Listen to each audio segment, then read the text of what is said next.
அனைவருக்கும் வணக்கம். பொள்ளாச்சி இலக்கிய வட்டத்தின் 144வது சந்திப்பு. அதில் நிகழ்ச்சி தொடங்குறதுக்கு முன்னால் ஒரு 2-3 விஷயங்களை பகிர்ந்துக்கிட்டு உள்ளே போகலாம் அப்படின்னு நினச்சேன்.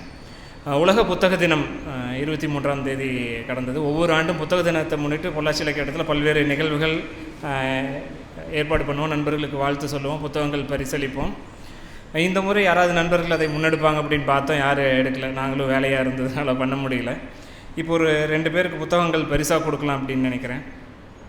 ஒவ்வொரு மாதமும் இந்த பொள்ளாச்சி இலக்கிய வட்டத்தோட செய்தி மடல் உங்கள் கைகளுக்கு வந்துக்கிட்டே இருக்கும். அந்த செய்தி மடலில் பொள்ளாச்சி இலக்கிய வட்டத்தில் யாருடைய புத்தகங்கள் அறிமுகம் பண்ணுறோமோ அவங்கள பற்றின குறிப்புகள் இருக்கும். அவர்களுடைய முக்கியமான கதைகள் அல்லது கவிதைகள் எடுத்து போட்டிருப்போம். அதுபோக சென்ற மாதம் நம்ம இங்கே வாசித்த கவிதைகளையும் கவியரங்கத்தில் வாசித்த கவிதைகளையும் இங்கே பதிவு பண்ணியிருப்போம். அதுபோக ஒவ்வொரு மாதமும் நான் படித்ததில் சிறந்த கவிதைகள் அப்படின்னு அது இடம் இருந்ததுன்னா அது போடுவோம். அப்படி ஏதோ ஒரு வகையில் அந்த செய்தி மடல் முக்கியமான கருத்துக்களை தான் இருக்கும். நான் கடந்த 6 மாதமாக அந்த செய்தி மடலில் ஒரு செய்தி வெளியிட்டுட்டே இருக்கேன். 6 மாதமாக 7 மாதம்னு நினைக்கிறேன். 7 மாதமாக ஒரு செய்தி வெளியிட்டுட்டே இருக்கேன். இந்த செய்தி மடலில் உங்களுக்கு பிடிச்ச கவிதையை நீங்கள் குறிப்பிட்டு எனக்கு அனுப்புங்க, பரிசு இருக்குது அப்படின்னு என்னோடய மெயில் ஐடியும் வாட்ஸ்அப் எண்ணையும் அதில் போட்டிருந்தேன். யாராவது பண்ணுவாங்கன்னு பார்த்தா யாருமே பண்ணலை. ஒரு சந்தேகம் வந்தது, இந்த செய்தி மடலை படிக்கிறாங்களா? இந்த செய்தி மடலுக்கு ஒரு குறைந்தபட்சம் 2-3 மணி நேரம் உழைப்பாவது தேவைப்படுது. அதுபோக இந்த ஒரு செய்தி மடல் அச்சடிக்கிறதுக்கு ஒரு 10 ரூபா ஆகுது. வந்திருக்கிற 60-70 பேருக்கு இந்த செய்தி மடல் கொடுக்குறோம். படிச்சுட்டு கவனக்குறைவாக விட்டுறாங்களா, இல்லை அந்த செய்தி மடல் சேர்றதே இல்லையான்னு தெரியல. இதை பற்றி நீங்கள் ஃபீட்பேக் சொல்லுங்கள், இந்த செய்தி மடலை தொடரலாமா வேண்டாமா அப்படின்னு. ஆனால் ஒவ்வொரு மாதமும் அதற்கான மெனக்கடல் இருக்குது. அதில் முக்கியமான கருத்துக்கள் தான் இருக்குது. அது ஒரு புத்தகம் மாதிரி தான் செய்தி மடல் உங்கள் கைக்கு வந்து சேரும். அப்படி ஒரு 2 பேர் எங்களுக்கு அந்த கருத்துக்கள் சொன்னாங்க. அவர்களுக்கு இந்த பரிசை கொடுக்கணும் அப்படின்னு நினைக்கிறேன். முருகேசன் ஐயா அவர்கள் ஒரு முறை எனக்கு இதில் இருக்கக்கூடிய ஒரு கவிதையை சொன்னார். பால்கி அவர்கள் பிடித்த கவிதை அப்படின்னு அனுப்பியிருந்தார். இது போக வேறு வெளியூரில் ஃபேஸ்புக்கில் போட்டனால் வெளியூர்லேருந்து ஒரு 2-3 பேர் எனக்கு இந்த கவிதை பிடிச்சது, இதன் காரணமாக பிடிச்சது அப்படின்னு சொல்லியிருந்தாங்க. அவர்களெல்லாம் மெயில் அனுப்பியிருக்கேன். அவங்க வந்தாங்கன்னா தான் புத்தகம் பரிசு கொடுக்கணும், இல்லைன்னா புத்தகம் அனுப்பி வச்சிட்றேன்.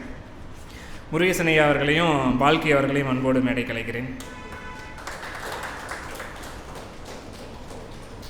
இந்த பரிசு அகிலா அவர்கள் கையால் கொடுப்பாங்க. எழுத்தாளர் அகிலா அவர்கள் இந்த பரிசை கொடுப்பாங்க.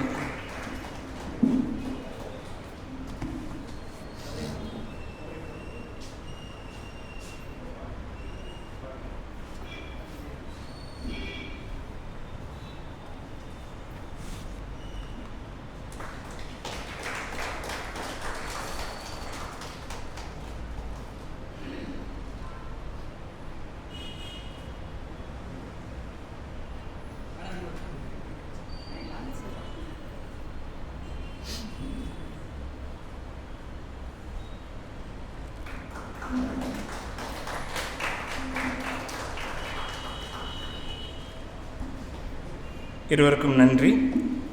இன்னொரு பரிசு தரணும். துங்கன் அவர்களை அன்போடு மேடை கலைக்கிறேன். அவருக்கு இந்த பரிசை கொடுத்துருங்க. எதுக்குன்னு நான் சொல்லிடுறேன். எதுக்கு அப்படின்னா, ஒரு வாசகனால், நல்ல வாசகனால் சும்மாவே இருக்க முடியாது. கையை காலை வச்சுக்கிட்டு புத்தகத்தை படிச்சுட்டு அதை எல்லாருக்கிட்டையும் பகிரணும். அப்படி துங்கனும் நண்பர்களும் சேர்ந்து பாரதியார் பல்கலைக்கழகத்தில் வையம்னு ஒரு இலக்கிய அமைப்பை தொடங்கி ஒவ்வொரு வாரமும் ஒரு புத்தகம், இதழ் அறிமுகம் அப்படின்னு செஞ்சிட்ருக்காங்க. அவருக்கு என்னுடைய வாழ்த்துக்கள். அதை பதிவாகவும் எழுதிட்டுருக்காரு. புத்தகங்களை கொண்டு போய் சேர்க்கிற வேலையை அவர் மாணவர்களிடையே செஞ்சிட்ருக்காரு. அவரே கூட குறிப்பிட்ட மாதிரி நிறைய பேர் செல்ஃபோனில் ரீல் பார்க்குறது, படம் பார்க்குறதுன்னு 100 பேர் இருந்தால் ஒரு 10 பேர் உங்கள் அமைப்புக்கு வர்றாங்க இல்லையா? அந்த 10 பேர் நமக்கு எப்பவுமே முக்கியம். இங்கே ஒரு 50-60 பேர் வர்றாங்க இல்லையா? அந்த மாதிரி பல்வேறு கேளிக்கைகள், கொண்டாட்டங்கள் இருந்தாலும் நீங்கள் செய்கிற நல்ல செயல்பாட்டை நம்பி, புத்தகங்களை நம்பி ஒரு 10 பேர் வர்றாங்க. அவங்களுக்காக அதை தொடர்ந்து செய்யுங்க. வாழ்த்துக்கள் உங்களுக்கும். இந்த வாய்ப்புக்கு அனைவருக்கும் நன்றி.